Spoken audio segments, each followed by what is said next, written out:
How fasting can help you overcome sexual sin. Fasting is a discipline of self-denial. It means living a life that is separated from pleasures. Fasting could be carried out in different ways. However, whichever way anyone chooses to fast, all forms of correct fasting helps to put the flesh under subjection. If anyone claims to be fasting without having their body being put in check, then such a person did not fast correctly. Each time you fast, your flesh is expected to be weakened and put under subjection, while your spiritual sensitivity to sin and to the Holy Spirit is enhanced. Fasting puts a high level of discipline on our flesh. However, it does not mean that we punish ourselves when we fast.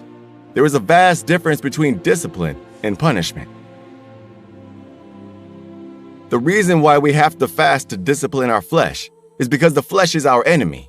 One of the greatest enemies is the flesh, our old nature. Your flesh is not saved. Your spirit is what is saved.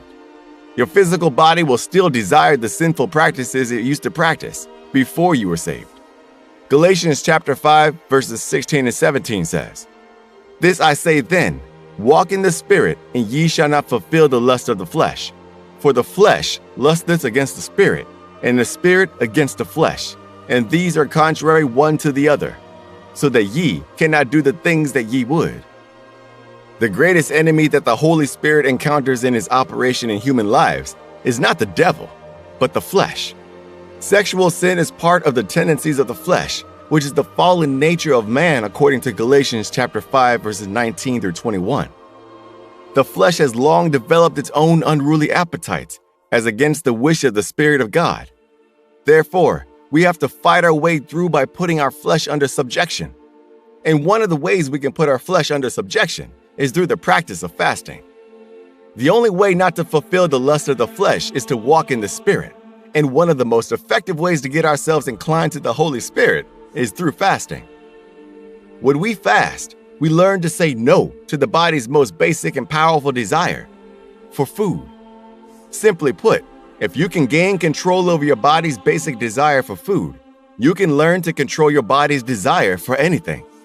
Once you learn to say no to food, you can say no to lust and sexual immorality. Fasting is largely a matter of self-denial and self-discipline. Anyone who cannot discipline himself or herself cannot fast. And if you can discipline yourself to fast, you can almost discipline yourself in other areas that require discipline. Your flesh always longs for pleasure and comfort, and if we follow its dictates, it will put us into serious trouble. Fasting often helps us put our flesh in check so that its appetites do not lead us astray. As we give ourselves to fasting, we will discover that our minds are being narrowed to the things of the Spirit. More so, the unwholesome thoughts that make people fall into the sin of lust and the act of fornication